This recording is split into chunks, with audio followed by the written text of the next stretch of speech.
तो वहीं दिल्ली धमाके का आगरा कनेक्शन भी सामने आ गया है। एटीएस ने परवेज अंसारी को हिरासत में लिया है। डॉक्टर शाहीन का भाई बताया जा रहा है परवेज अंसारी।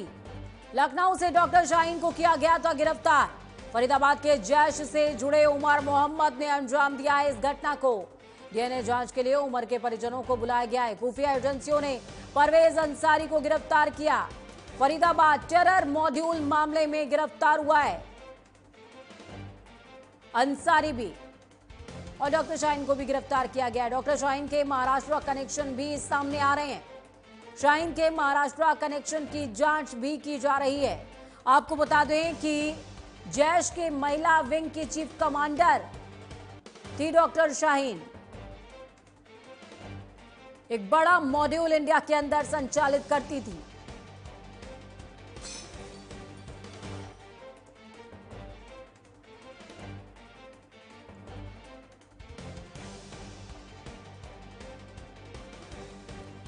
डॉक्टर परवेज अंसारी दिल्ली धमाके की संदिग्ध डॉक्टर शाहीन का सगा भाई बताया जा रहा है। सूत्रों के मुताबिक धमाका आत्मघाती हमला था जिसे अल फलाह यूनिवर्सिटी फरीदाबाद के जैश से जुड़े डॉक्टर उमर मोहम्मद ने अंजाम दिया। धमाका i20 कार में हुआ जिसमें उमर की मौत हो गई।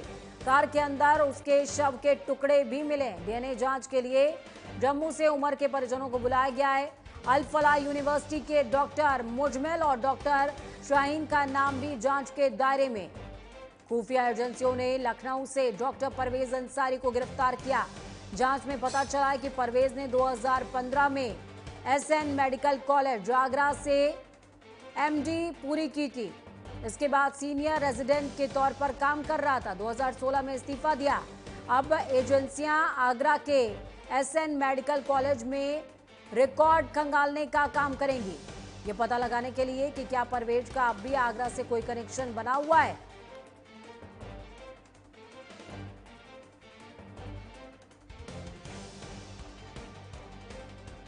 तो तार से तार जुड़ते चले जा रहे हैं। परवेज अंसारी को भी गिरफ्तार किया गया है। शाहीन का सगा भाई है परवेज अंसारी।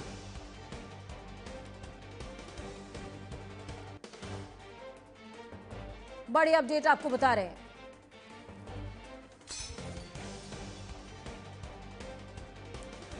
मानवेंद्र मल्होत्रा हमारे साथ में आगरा से जुड़े हुए हैं।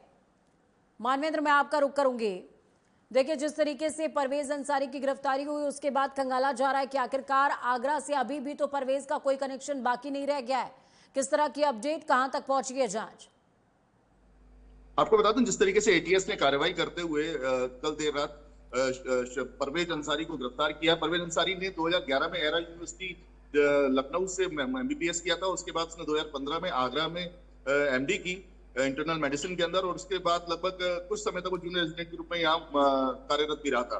उसके बाद अगर बात की जाए, जब 6 नवंबर बीती 6 नवंबर, एक हफ्ते पहले, जब एटीएस लगातार जब जगह जगह पे बारूद और अन्य चीजें पकड़ी जा रही थी, उनको लेकर जांच कर रही थी, उसी दौरान 6 नवंबर को अपनी इंटीग्रल यूनिवर्सिटी यहाँ पे वो प्रोफेसर था, वहां से उसने अचानक इस्तीफा दे दिया। जानकारी की अगर जो बात की जा रही है उसके अनुसार जो परवेज है उसका आसपास के लोगों से मिलना बिल्कुल बंद था।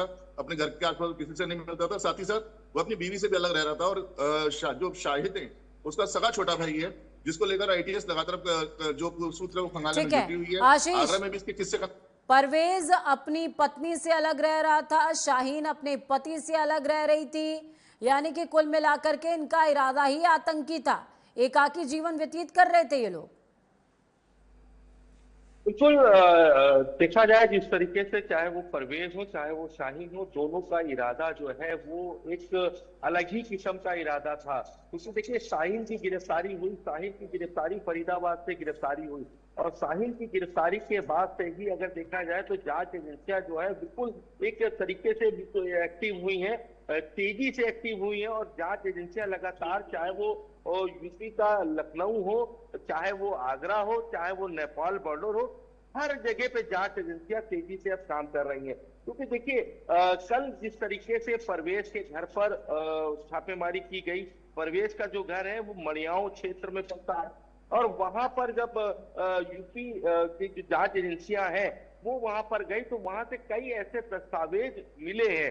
परवेज के पास एक जो गाड़ी थी, उस गाड़ी को भी जांच एजेंसियों ने अपने कब्जे में ले लिया है। गाड़ी के अंदर से एक बकायदा पास मिला है। वो जो पास है वो एक मेडिकल यूनिवर्सिटी का पास है, उस पर भी जांच की जा रही है। तो कई ऐसे जो तत्व हैं, उन तत्वों पर बकायदा जांच एजेंसियां काम कर रही हैं।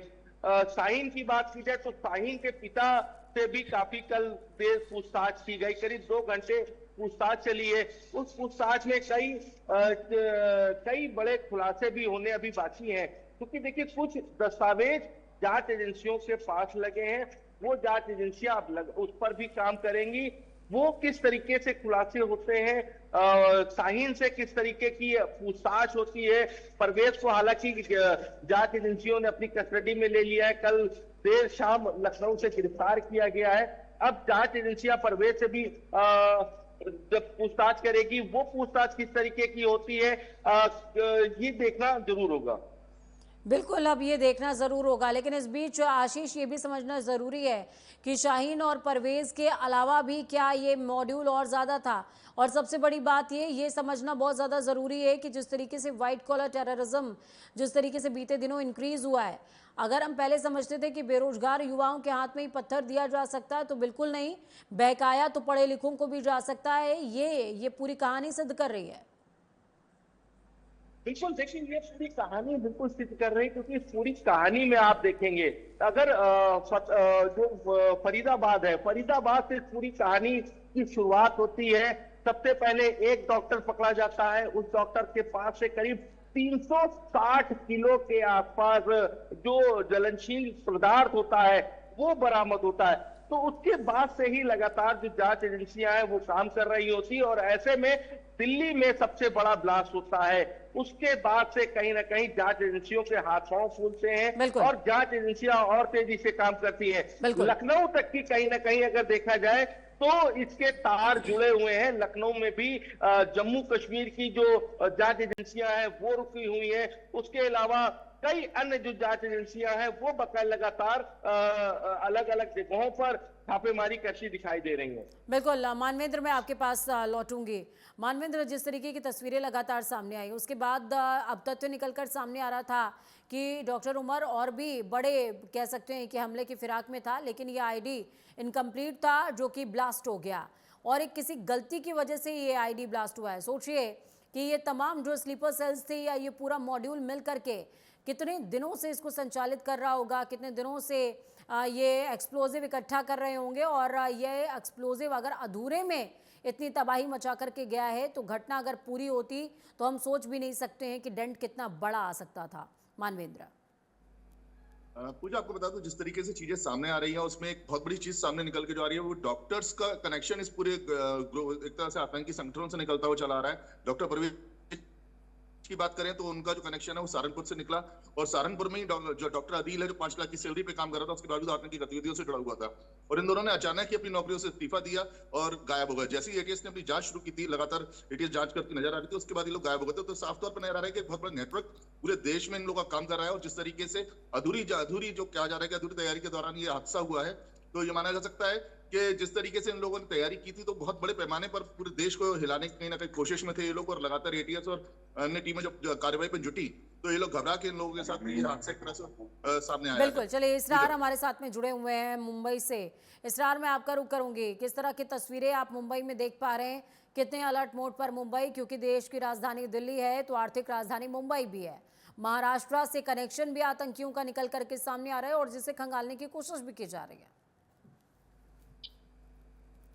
जी बिल्कुल, मैं आपको बता दूं कि जब से ये हादसा हुआ है चारों तरफ अफरा तफरी मची है। मुंबई को खासतौर पे अलर्ट पे डाला गया है, क्योंकि मुंबई का जो ये पहुंच इलाका है जहां पर भीड़भाड़ होती है, ऐसे इलाकों में खासतौर पर नाकाबंदी लगाई गई है, हर चीज को चेक किया जा रहा है। वहीं पर लोगों को हिदायत दी गई है कि अगर किसी भी संदिग्ध चीजें उन्हें दिखाई देती हैं, कोई भी ऐसी संदिग्ध चीज जिसका कोई वारिस नहीं है, तो उस पर तत्काल वो पुलिस को सूचित करे। वहीं पर अलग अलग जस्ते बनाकर बम स्क्वाड की टीम भी जांच पड़ताल कर रही है। चलिए देखिए, लगातार हमारे साथ में जुड़े हुए हैं, आशीष भी जुड़े हैं, मानवेंद्र भी जुड़े हुए हैं और इसरार भी जुड़े हुए हैं। इसरार ने साफ तौर पर बताया किस तरीके से पुलिस टीमें बनाते हुए जांच की जो प्रक्रिया है उसको लगातार आगे बढ़ा रही है। आशीष, अमूमन ये देखने को मिलता है, चूंकि यूपी बहुत ज़्यादा सेंसिटिव इसलिए हो जाता है क्योंकि यूपी का कनेक्शन नेपाल से भी है और आसपास और नेपाल में जाना बहुत ज़्यादा इजी हो जाता है। तो ऐसे में यूपी सेंसिटिव भी है और यूपी में अलर्ट मोड पर प्रशासन को रहना भी बहुत इंपॉर्टेंट है। किस तरह की तस्वीरें, बॉर्डर एरियाज का क्या हाल है, वहां पर किस तरीके से अलर्ट रहने के लिए कहा गया है? देखिए बिल्कुल पूजा, क्योंकि अगर देखा जाए तो यूपी काफी बड़ा सेंसिटिव है, क्योंकि देखिए यूपी की अगर बात की जाए, यूपी की बात की जाए तो यूपी में चप्पे चप्पे पर अगर देखा जाए अब लगातार जो जांच एजेंसियां हैं वो काम कर रही हैं। लखनऊ में जिस तरीके से परवेज की गिरफ्तारी हुई है और परवेज की बहन अगर बात की जाए तो डॉक्टर साइना की जिस तरीके से गिरफ्तारी हुई, उसके बाद से लगातार यूपी के अलग अलग जिलों पे बकायदा लगातार जो जांच एजेंसियां वो काम कर रही हैं। क्योंकि देखिए इनके जो तार है वो कहीं ना कहीं लखनऊ भी है, कानपुर भी है, उन्नाव भी है, बाराबंकी भी है। तो ऐसे कई जगह इनके तार जरूर जुड़े होंगे और जो जांच एजेंसियां हैं वो लगातार उनपे काम करती दिखाई दे रही है। ऐसे में नेपाल बॉर्डर पे भी जांच एजेंसियों की नजर है कि जिस तरीके से परवेज की गिरफ्तारी हुई है, उसके बाद क्योंकि देखिए अभी गिरफ्तारी हुई है परवेज की, कल देर शाम गिरफ्तारी हुई है परवेज से, जांच एजेंसियों ने अभी बातचीत नहीं की है। बातचीत में इनके तार कहीं ना कहीं नेपाल से भी जुड़े हो सकते हैं। तो कहीं ये जरूर कहा जा सकता है कि जो जांच एजेंसियां हैं वो लगातार, चाहे वो नेपाल, क्योंकि नेपाल की सीमा अगर देखा जाए तो ज्यादा दूरी नहीं है, मुश्किल से मुश्किल 300-400 किलोमीटर की दूरी पर नेपाल है। तो ऐसे में नेपाल पर भी जांच एजेंसियों की नजर है। कहा यही जा सकता है कि देखिए इस पूरे दिल्ली जो बम कांड है, इस पूरे कांड में कहीं ना कहीं डॉक्टरों की अहम भूमिका सब निकल करके सामने आ रही है। इसमें कई ऐसे जो डॉक्टर हैं जिन्होंने डिग्रियां हासिल करी, जिनके पास एक महीने की बड़ी रकम आती थी, वो डॉक्टर अब इस तरीके की अगर घटना में इन्वॉल्व है तो एक सबसे बड़ा सवाल जरूर खड़ा करता है। बिल्कुल मानवेंद्र, आपके पास आऊंगी। ताजमहल वाला एरिया, क्या वहां पर फतेहपुर सीकरी की बात कर लूं, ताजमहल वाले एरिया की बात कर लूं, या फिर और भी जो पर्यटन क्षेत्र हैं आगरा के अंदर, उनको किस तरीके से सुरक्षित किया गया है? और साथ में ये भी बताइए कि जो सघन आबादी वाले क्षेत्र हैं वहां पर चेकिंग अभियान किस तरीके से चलाया जा रहा है? मानवेंद्र, मुझे आपको बता दूं, जिस तरीके से ये पूरी घटना सामने आई है उसके बाद से परसों देर रात से ही लगातार पुलिस एक्टिव है। आगरा में जो है वो सेक्टर स्कीम लागू कर दी गई है। ताजमहल के आसपास विशेष सुरक्षा अभियान चलाया जा रहा है। जितने रेलवे स्टेशन है, बस अड्डे हैं, वहां पर स्पेशल पुलिस की तैनाती की गई है और लगातार हर व्यक्ति को जांच के लिए चेक किया जा रहा है। अगर कोई भी संदिग्ध नजर आ रहा है तो उसे पूछताछ की जा रही है। साथ ही साथ आपको बता दूं, जो पिछले दिनों धर्मांतरण का एक मामला आगरा में खुला था, उसको लेकर भी इनसे कनेक्शन ढूंढने की कोशिश की जा रही है, क्योंकि उसके धर्मांतरण पूरे ग्रुप के, जो कि पूरे देश के लगभग 11 राज्यों से चल रहा था, उसके भी कनेक्शन कहीं ना कहीं आतंकी संगठनों से निकले। तो उसकी भी जांच आगरा में शुरू कर दी गई है और खंगाले जा रहे हैं कोई ऐसे लिंक्स तो नहीं है जो इन अपराधियों से जुड़े हुए हों, इन आतंकियों से जुड़े हुए हों। और चलिए बहुत शुक्रिया आप तीनों का ही हमारे साथ जुड़ने के लिए, अहम जानकारी साझा करने के लिए। ग्राउंड जीरो से तीनों सहयोगी आशीष वर्मा, साथ में मानवेंद्र हमारे साथ में जुड़े और इसरार भी हमारे साथ में जुड़े, जिन्होंने साफ तौर पर बताया किस तरीके से ग्राउंड जीरो पर, ग्राउंडों पर लगातार एक्टिवनेस नजर आ रही है।